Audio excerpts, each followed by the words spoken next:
This is a podcast from Rover.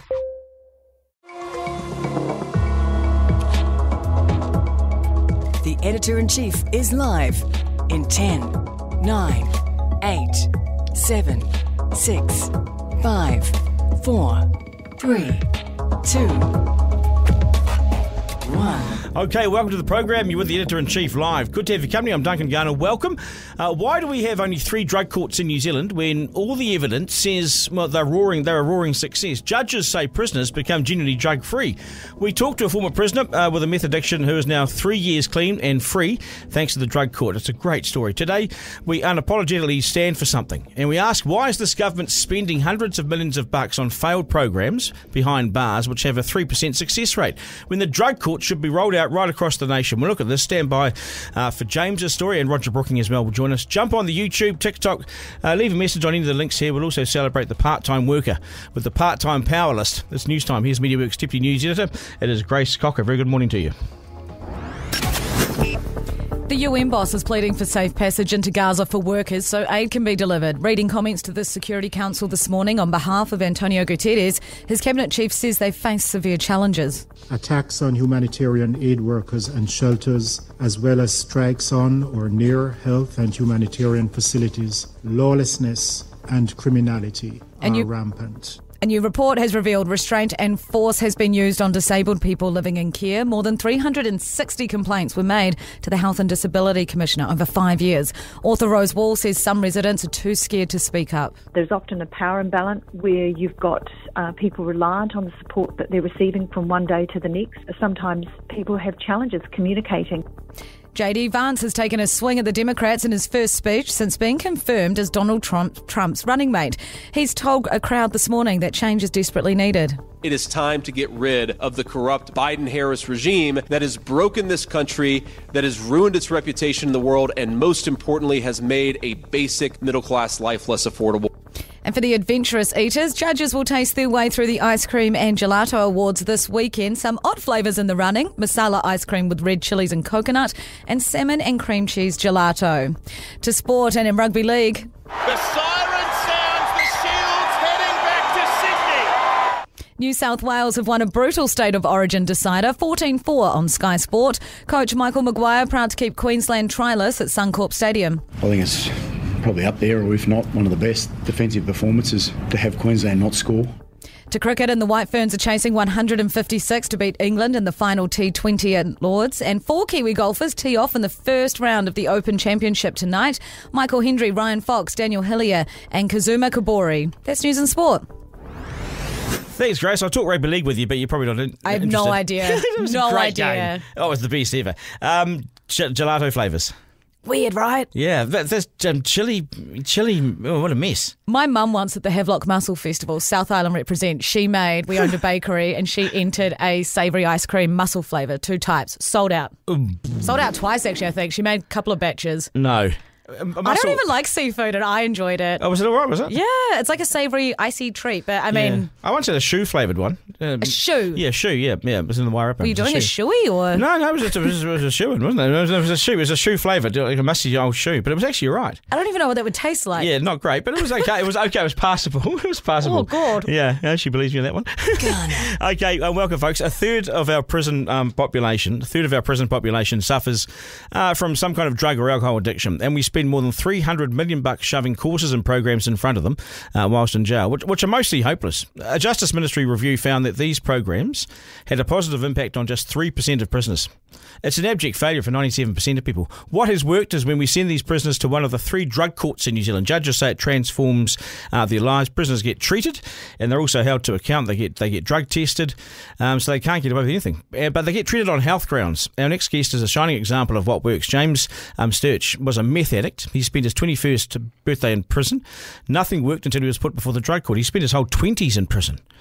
Until then, his life was an endless cycle of drug abuse, rehab, relapse, reoffend, then prison. James is drug-free because he went through the drug court and he remains drug-free today. Firstly, James, g'day, mate. Nice to see you. Congratulations. Yeah, thank you, Duncan. It feels good, does it? Yeah, it feels amazing. So you've been, drug-free 3 years? So coming up to 3 years now, yeah. Wow. Yeah. And you spent all your entire 20s in prison? Yeah, like I was saying earlier, I had my 20th in Spain, and then my 21st birthday I was in Mount Eden prison, the old rock, and I don't think I had a birthday out of prison until I was like 32. So. What went wrong? What happened? So a bit about my story is, so I grew up in West Auckland with my parents, the alcoholics. My father, wasn't much of a role model.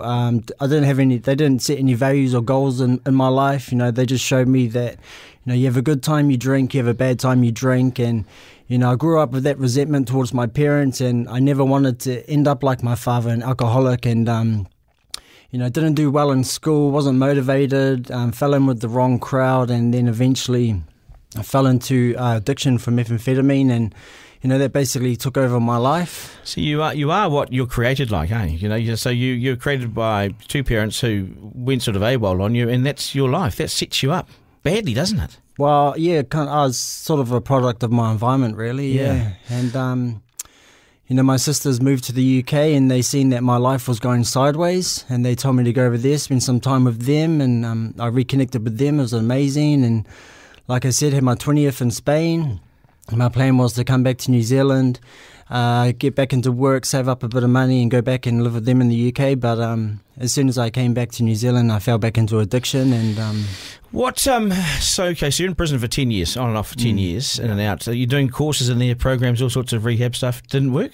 So every time I went to prison, you soon learn how to manipulate the parole board to tick the boxes to get out. And because you're in such a destructive environment in the prison system, you're not in a therapeutic environment. You're in a very negative, egotistical environment. As soon as you show vulnerability or open up and talk about your feelings or what's going on for you, become a victim, become a target, you can't really open up and heal. So the environment that you're in is just everyone's there to tick a box, to get the parole board, to get to the next best unit. You have to be put into a therapeutic environment to truly heal. Yeah, you need a health unit, don't you? You need a health approach, which is what you got with the drug court. So when you were sent to the drug court, how did that work? So I think after my last stint was a 4-year, 8-month stint, I got released into treatment. I went into a rehab out in the community, 4.5 months intense treatment. But one thing I learned that is, rehab will get you clean, but it won't keep you clean. And as soon as I graduated that treatment, there was like, here's a door, you're free to go. And I was out in the community after spending all my 20s in prison. I had no life skills. And so basically I was left on my own. It kept me clean for a little bit. I got a job, started working in the field and in rehabs, and went to uni, got my level 4.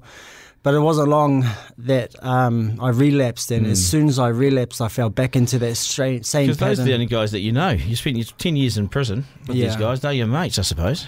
Yeah, well, the men that I met in prison became my so-called brothers, That was my whole existence. They were the family bond that I've been searching for my whole life, and they made me feel wanted and gave me that sense of connection, but it was a false connection. It was a very antisocial connection. So when you finally got some decent treatment, how did that work through the drug courts?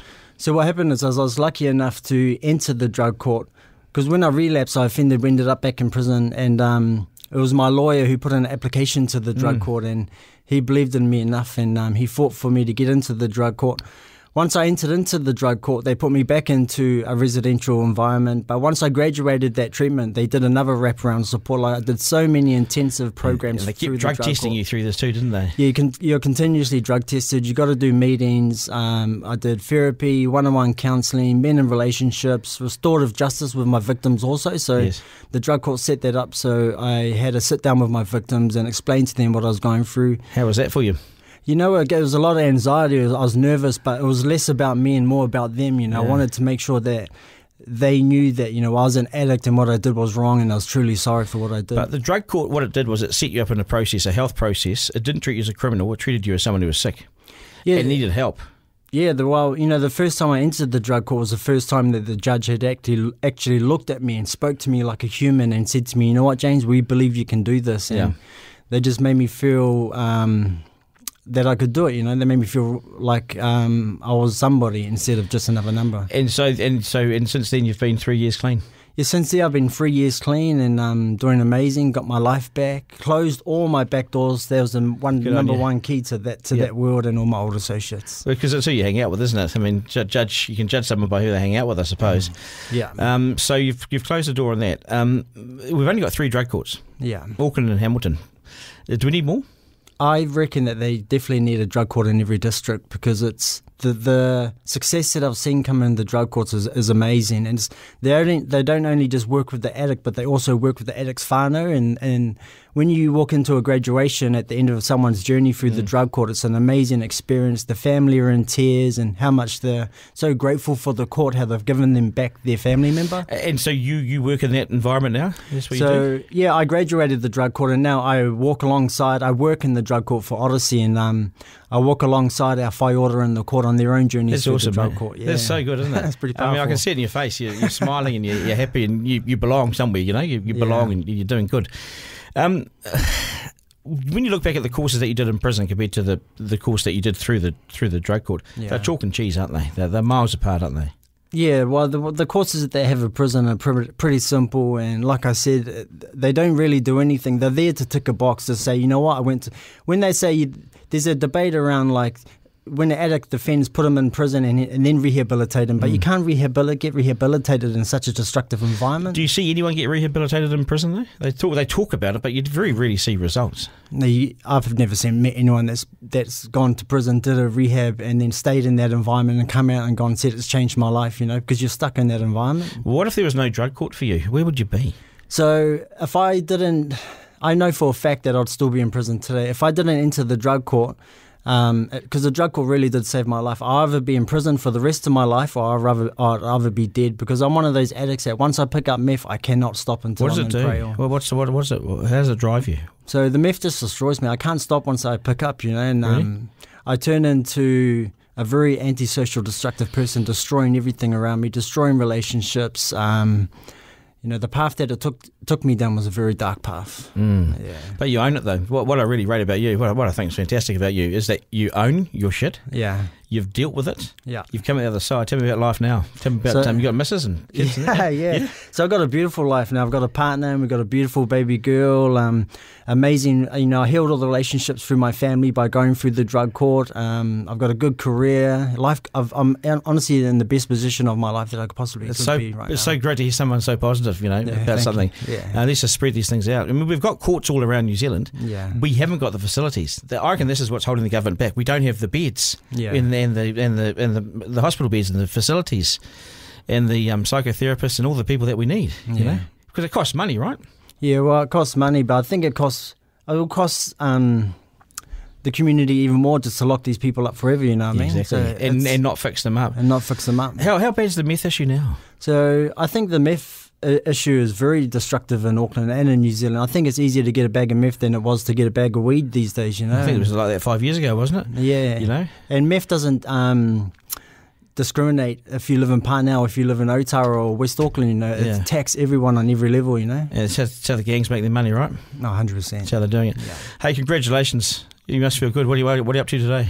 So after this, I'm heading into work. I've got court today to work in the Auckland court. Awesome. Yeah. Well, I know you're a little bit nervous about coming in here, but how's the experience? All good? Yeah, amazing. Thank you. I appreciate it. Yeah, we really appreciate your time as well. And go well. Keep in touch and stay on the straight and narrow. I think no worries for you. Yeah, thank you, Duncan. Good on you, mate. Nice to meet you. Yeah, thank you. Garner. Yeah, what a story. What an incredible story, and what an incredible fight back to get his life back. Not one birthday did he have outside of his 20s. He was in prison for his entire 20s. Not one birthday did he have outside of prison. Now, you remember in your 20s what you doing on your birthdays? You went to the pub, you did all sorts of things. You had a great time. He didn't have one birthday outside of prison in his 20s. It's incredible. Send us your feedback. All the details are there on the screen, and let us know what your thoughts are. We need more of these drug courts. I mean, and they're cheaper than what we're spending anyway. Roger Brooking is a criminologist who's researched addiction and how best to treat it. He says drug courts not only work, but they save us money. But this government's no plans to extend the drug courts, and Brooking is gravely concerned that we're heading in the wrong direction. Drug courts require specialist services to be available, and I wonder if this government isn't prepared to invest to front up with those services. Roger, nice to have you on the program. G'day. Cheers, Duncan. Yep. I've always looked at your work over the years. I've always admired what you've done. This is a no-brainer. There's your evidence. You've just seen it for the last 10 minutes. What more can we say? Well, exactly. I mean, James is probably a very typical example of a success story which came about entirely 100% because he was sent to the drug court. And I thought what he said about doing rehab programs in prison was absolutely true. Basically, prisoners do those programs because the parole board will not release you early until you have done some kind of rehab program in prison. So the prisoners treat them, as James said, as a tick box exercise. They sit in the chair for 3 months or 6 months or however long the program is, and then they've got a good chance of getting out. The problem is when they do get out, they're back to the same environment and nothing changes. When you look at that qualitative research around it, I've looked at some of those Justice Ministry reports. I think it was 2021, and it said that basically they have an impact, a good impact on prisoners of about 3% of prisoners, 97% failure rate. Why are we spending hundreds of millions of bucks on these programs if that's the result? Why don't we just stop doing stupid things like that? Well, that's a good question, Duncan. And I've thought about, why have successive governments in New Zealand continued to fund rehabilitation in prison? And I think it's kind of all about penal populism. For the last 20 or 30 years, New Zealand has been locking up more and more people. And, it's driven by the likes of Garth McVicker and the so-called Sensible Sentencing Trust. So we've locked up so many people that, in 2018, I think we had roughly 10,000 people in prison in New Zealand. And that gave us one of the highest rates of imprisonment in the OECD. And because we've got so many people in prison, whoever was the corrections minister, either under a national government or a Labour government or whatever, said, well, we need to rehabilitate these people as well. So the corrections minister, whoever that may have been, has ended up with more say over funding for rehabilitation than the Minister of Health. Yeah, they should be near it. The government has just poured millions and millions of dollars into rehabilitation programs in prison that simply do not work. We might as well just get the money, hire a chopper, and chuck the money out into the middle of the ocean, because it's going nowhere. And I've looked really closely at this stuff, and James is an example. Now, James costs a lot of money, so we had to look after James for 10 years in prison, so that's almost $1 million, and then we had to put him through the drug court. That was the best investment, was the stuff at the end there. Now, why don't we have more drug courts? Because they're not more expensive than the rehab courses, are they? They're not outrageously more expensive, but they're way better.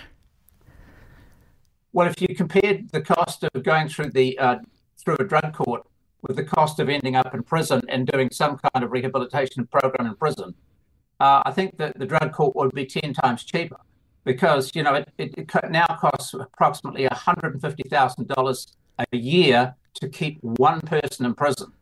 If you put them in the drug court, the drug court also, one of the reasons it's so successful, Duncan, is because each of the 3 drug courts in New Zealand, there's 2 in Auckland and 1 Hamilton, each of those 3 drug courts only has a maximum of 50 people going through the court at any one time. Now, what that means is that the judge is able to spend a lot of time talking to every single defendant on a weekly basis and ask them how they're going, give them encouragement, they're doing well, find out the results of the drug tests, and it just makes so much. You can see with James just how much difference it makes. Yeah, it does, but because we've got this new need and we've got this new issue with this addiction around meth and so forth, that we need to fund the courts and give some resources to the courts and create more of these drug courts so we can meet the need. The need is great, and the need's greater than what it was 5 years ago and 10 years ago. So let's do something about it. The funding's there; it's just in the wrong place.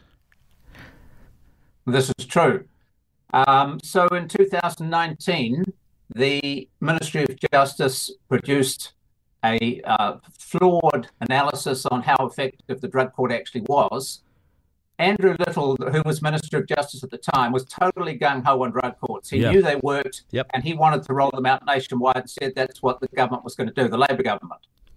Unfortunately, because the ministry stuffed up its evaluation, they ended up telling Andrew Little and Cabinet that drug courts basically are too expensive and that they don't work in the long run.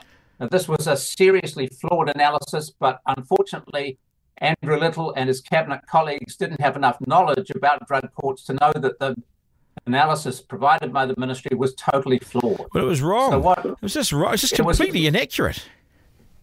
It was. And the main inaccuracy probably was around the cost-benefit analysis. So that the ministry did a cost-benefit analysis and said that drug courts returned only $1.33 per dollar of operating costs.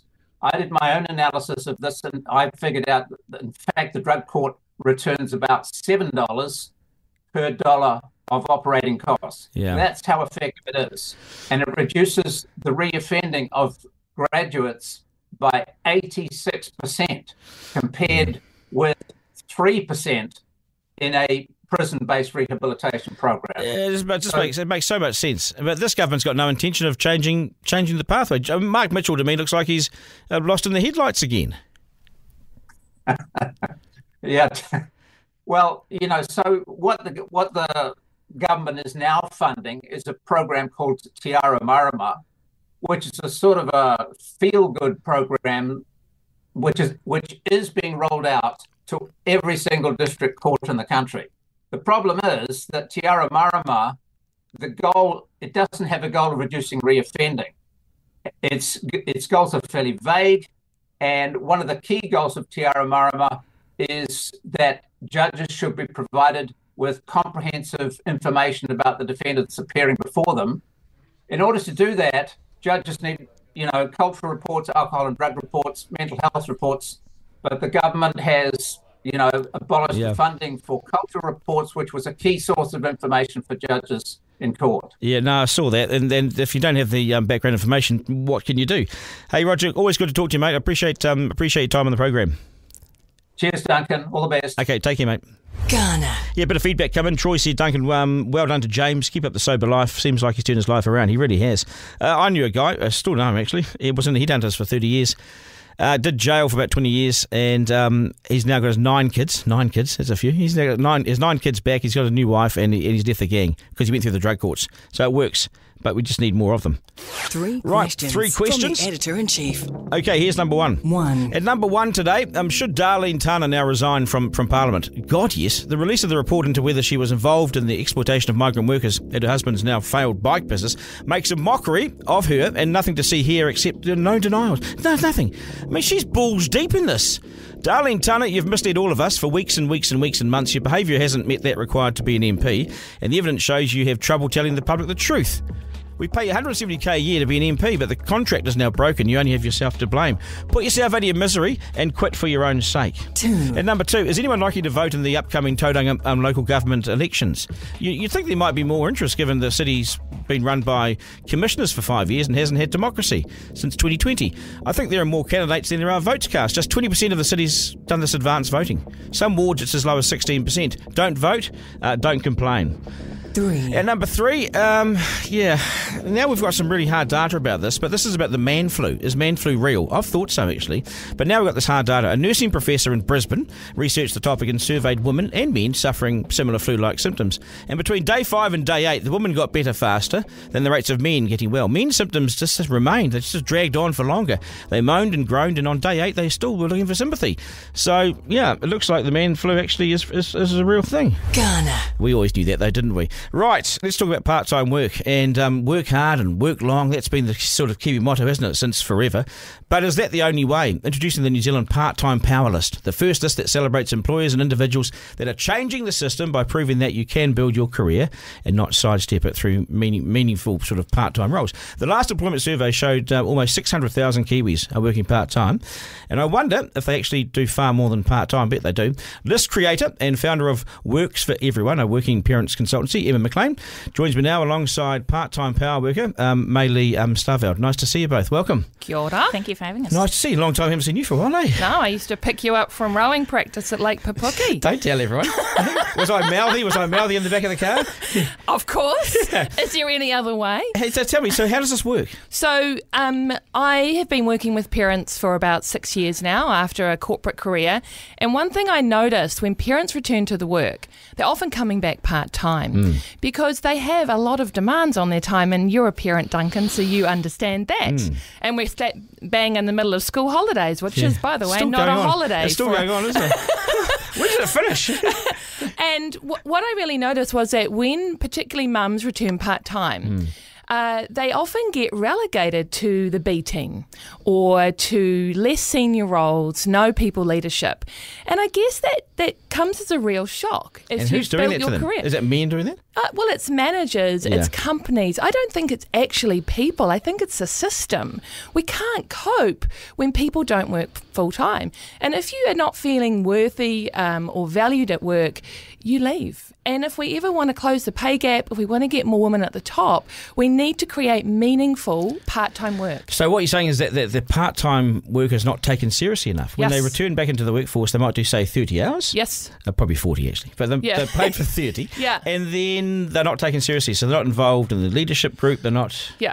Yeah, they're not working on the juicy projects. And how do you build a career if you're not working on the juicy projects? One of my mums came back to work. She was a electrical engineer, and they got her folding T-shirts. What? Yeah. I mean, I've got a lot of stories. Podcasting next. And so, do you think it's part of a cultural system? You think it's part of it's ingrained in our approach? I think it's what you said in your intro is bang on. I think we have this belief that working hard equals working long hours, and I think we need to bust that belief because it's 2024. And, if we want equity at work, we have to realise that there's a whole lot of work at home that needs to be completed. For every baby that comes into your house, 60 hours per week of unpaid work. So it's lucky they're cute. Is that what it is? No wonder I'm knackered. I had too many. I had too many of them. Exactly. So how does it work for you, May Lee? What's the situation with you? I came back after my first child's... feeling like I was in a snowstorm, doing the 40 hours a week. I work for a team across Asia Pacific, so a lot of it was being on calls for Asia hours as well in the evenings, and trying to get the kids, fed, awake, clothed, and then off to daycare, and then work, and then just life. Yeah. It's a shitstorm, isn't falling over. Yeah. Are we allowed to say that? You can say that. I just said it because it's true. Yeah. So I reached a point where I was like, this either something changes or I'm just giving it all up. So I was very lucky that my role was rescoped to 4 days a week, and it just means you've got a time to stop and take a breath and actually get your head above water. I reckon, but I also think that when parents come back into the workforce, that they're really focused, that they're really good at their job, that they make the most of their hours, that they're a way better worker than they were previously. Do you agree with that? Yeah, I totally agree. And we get sidelined. I mean, when I worked part-time, I've got 3 kids. They're all teenagers, so they're all asleep, obviously. And of course they won't be waking. I heard that. They're mostly nocturnal now. Mine wakes up about 11:30 during the day. Yeah, I mean... Which is good because half the holidays are gone. So I totally agree with you. Part-time workers are so efficient and so productive because we are doing more than we have ever done. When I worked part-time, I was being the lead parent for 3 kids, a dog, and a husband. Well, what get rid of the dog? Yeah. The dog's the only one that everyone loves. I think also when you... It's true story. When you have little ones, you spend your whole day singing, the wheels on the bus. So you're quite happy to have some adult conversation and actually, read something that's not the same bedtime story 20 times. Read an article. This is a line sort of in the sand for recognition. Yeah, isn't it? It is. This is about acknowledging and recognising that these people are as good as full-time workers. Yes. Or maybe even better. Well, and also that you can build your career through these roles. If women particularly feel like they are being sidelined, they will leave or they will, start their own business. And we need women at the top, meaning... But some of these top companies, they do target the woman that they want, and then say, right, you're coming back 4 days a week. That's fine. My neighbour is on a 1-year maternity leave at the moment. She's had a baby. Her employer rang her yesterday after 1 month and asked her to come back because she wasn't coping. How's that pressure? You can't do that. And that's at a time when, as a parent, you were already feeling vulnerable. You are already worried about your job. You are already sleep deprived. You're worried about everything. You're worried about everything. But for me, the real success here is that we're not just talking about mums. Like, I want dads to have the opportunities to work part-time, to be more flexible working, because that's the change we need. No, because but the best work I do now is at home. Like, I prepare for this entire show. It's all at home. Yeah. Yeah. Because I'm distracted here. I go talking to people and I'm silly, and I go up to the water cooler and I talk to it, and I talk to everyone else, and I look for friends. Yeah. And basically, I'm much more efficient at home. Yeah. You know? Andrew Barnes does a good job, the 4-day working week. Yeah. I mean, and I think that's good, but I'm just not seeing that in the large New Zealand businesses I work with. I am not seeing this change. So how do we get change then? Through the part-time power list. If you can't see it, you can't be it. I want to prove that you can be senior and work part-time. I have got partners from KPMG there, partners from PwC, Russell McVeigh. I have got operations managers, May Lee, who runs an entire APAC marketing team. I mean, you can do this. We need some innovation and job design, and that's my call-out to New Zealand corporates. Can you put me on there as well? Can you put me on that list and now? I'll get Duncan Garner on that list as well. How's your employer, how does he or she cope with your approach? Are they good with it? Actually, I'm very lucky that he was good with the approach. He's also got 2 kids, so he understands kind of the struggle. The struggle's real. Yeah, the struggle is real. It is though, isn't it? So there was never any sort of. What about other people in the office, other senior people? Do they look sideways at you or anything? Or? My whole gripe with this thing is it feels like a dirty little secret because he said to me, oh, dear, because I came up with this idea. Like, nobody volunteered the idea to me and said, do you want to try and work part-time? Hey, we'd like you to go 3 days. We think you're more efficient. Yeah. But, so I came with the idea after having been through a whole coaching program, and he goes, yeah, that's all right. Do you want to just do it, like, as a trial, and, just between you and us, and we just don't tell anyone? And I said, no, I want this to be above board. Yeah. Like, we don't have to go singing and dancing, advertising it, which is great because now we're on radio talking about it. BTW, we are.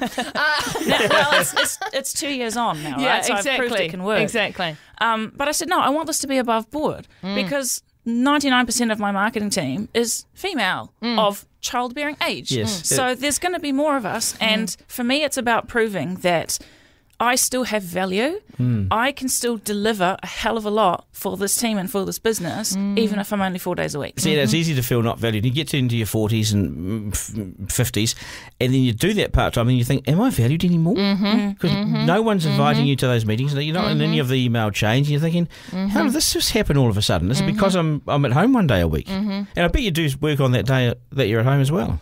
Actually, I'm pretty good at drawing a boundary. I think that's where I'm a bit different from some of the other power listers. I'm like, nah, Friday is my day off. Calendar's blocked out. I don't answer calls. Yeah. If I join a meeting, it's because I choose to. Good on you. See, this is what I've struggled with my whole life, is saying no. Is it, no, I'm not going to do that. Well, yes, I will do that, but just being decisive around the no. Oh, I mean, I was at my father's, and when he was dying in a hospice, and I took the day off because I wanted to spend some time with him. I got a call from work to come back in and do something because there was a breaking story. I still think about this to this day. It pisses me off. I mean, it's such a good point, Duncan. And what I see in my work is if you were bad at setting boundaries before you became a parent, that gets amplified. Doesn't it, though? Because now with each of those kids that comes along. Yeah, these pesky little kids that have all these demands. No, in fairness, we are working in a system that doesn't value caregiving. What happens when our kids get sick? Look at the price of childcare in this country. I know. But just look at. We don't value them. No, we don't have any value in the fact that we are parents. Yes. Yeah. There's no economic value on it. No. There's no Marilyn Waring wrote a paper on that in the 1980s to value it. If we valued unpaid work, it would be the biggest economy in the world. I took 4 weeks off when I had the first child, and when I went back I was working on the homes program then, I just couldn't wait to get back to work for a holiday. Yeah. You know? It's hard. I had 3 children under 5. You know why I went back to work. They let you breed. I know too much about you. Hey, it's been great talking to you guys. How should you, just my final question, how would you approach your boss to say, hey, buddy, looking at going 3.5 days, how would you do it? How do you sort of broach it? Trepidation? I certainly had a lot of that. I came into the conversation assuming that I was going to get a big fat no, and I was pleasantly surprised that it was otherwise. But I think you just need to be prepared, be confident in yourself and the value that you can bring. You know, if you've got a good track record, bring it along and say, here's all the stuff that I've delivered, but also be prepared for a conversation about having a firm boundary that I'm not just going to do a 5-day job in 4 days, because that's not gonna nobody wins when you do that. You get a pay cut for that. Yeah, totally. It's all pro rata. Totally. Yeah. Exactly. So I think it's just be firm in what you want, but be flexible in how that's going to work and what that looks like in practicality. I reckon there's more productivity in part-time. Totally. And Andrew Barnes says the same thing. Yep. And more loyalty. Yes. The staff will stay around. Yes. Yep. Well, I think when you feel seen as an employee, that engenders loyalty. I mean, parents aren't wanting this extra time to loll around and watch Netflix. There are 60 hours of unpaid work every week in your house. How does that get completed? I don't want parents burning out. Part-time needs to be a viable career path. Yeah. And so where can people see the power list? Where do they have it? On my website, worksforeveryone.co.nz, and it's full, all the profiles of 25 amazing New Zealanders, 23 women, 2 men. We need more men on there. We need more men. It's the only power list with more women than men, and I want that to be reversed. Our sports guy on this program, Johnny Day, he's on 3 months leave now. Is it 3 months leave? John's on 3 months leave having a second child. Yeah, amazing. And that's what we need, and I want to see more of that culturally in New Zealand. It's really important. It's how we shift the dial. I knew you'd be a leader one day. Those toga parties. I think you're thinking about my brother, oh, maybe not I was. me. Maybe I was. Maybe you're both there. Hey, nice to see you guys. Thank you. All Thanks the very best. much. Yeah, well done. And well done too. Duncan Garner. Lots of feedback coming in. Is 30 hours part-time or full-time? Well, 30 hours. You're probably doing 40, getting paid for 25, maybe. Something like that. 0800 863 293. All the details how to get hold of us are right here on the screen. Let's slam it. It's the Slam Dunk. Okay, that was fascinating. Right, newsflash, folks. This recession is coming to an end. Here's why. Yesterday, the government reported inflation had dropped to 3.3%. Never before have I been so interested in the official inflation figure. At 3.3%, it's fair and accurate to say we have finally got on top of this beast. And I never thought I'd see banks start cutting their interest rates voluntarily, even before the Reserve Bank has officially cut the OCR, which sets interest rates, right? Adrian Orr has strangled the economy to a point that it's barely moving, and these big Aussie-owned banks haven't bothered to wait for Orr's next move. ANZ has shed 0.3% off most of its top-line interest rates. As of yesterday, they've moved despite him and without him. The banks even know it's dead out there, and they're trying to breathe some life into this New Zealand economy. Without Orr, it means that Adrian Orr's mission is almost complete. We have, for the last 2 years, borne the brunt of this orchestrated, man-made recession, as we have struggled to get prices and costs under control. This is a man-made, New Zealand-made recession. We have endured the painful and slow fight to bring it down from its peak of 7%, and it's now close to where it needs to be for Adrian Orr to start officially bringing the OCR just back a bit. Make no mistake, inflation's our enemy. It sucks money and the life from our economy and from your pockets. It is evil. We simply spent far too much. We printed too much money. We put too much money in there. In that we had it low for far too long, and when it came time to tighten, we had to go the whole hog real quick. At that same time, I had to sell my house. No one showed up at the auction. No one came to the open homes, despite the hours getting it ready. No one showed, because it was in that period, that terrible time. I could smell death in the market at the worst time for me. Try explaining all this to the ex and to the divorce lawyers wanting a paycheck, and, the recession started to get even more edgy for me. Then Today FM went under. This is my experience of this recession, and I needed more than just a 1 hour free counselling session I saw advertised above the urinal, at work.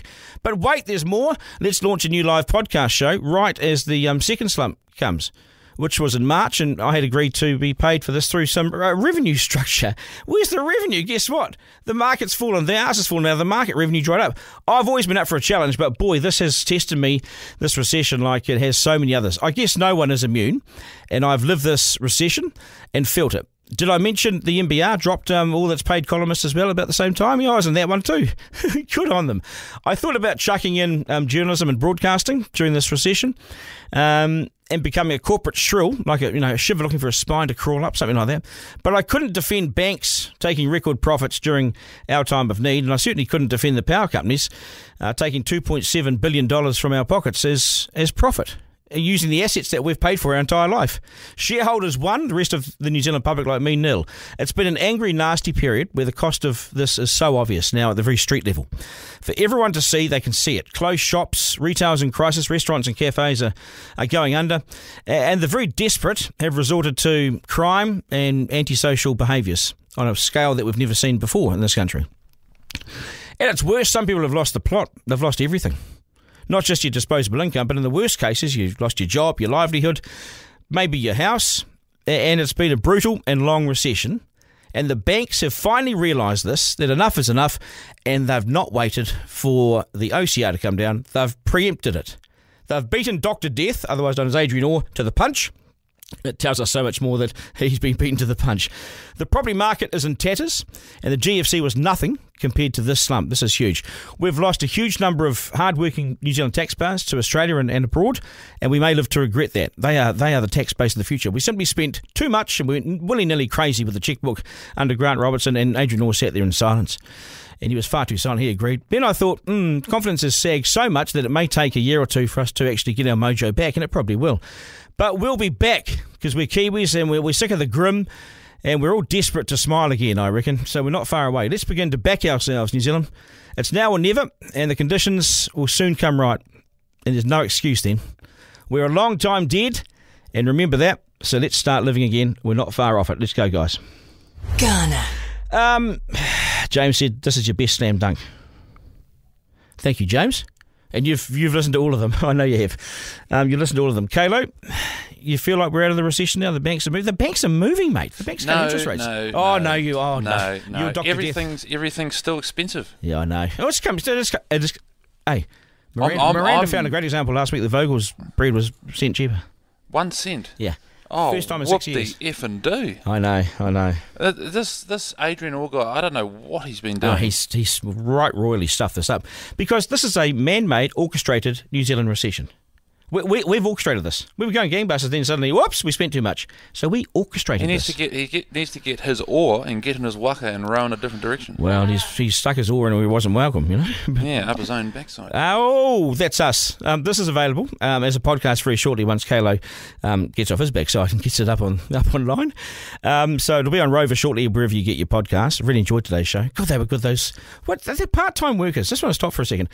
Acknowledge them, reward them. They're just as good as full-time workers. So some full-time workers I see around here do absolutely F all.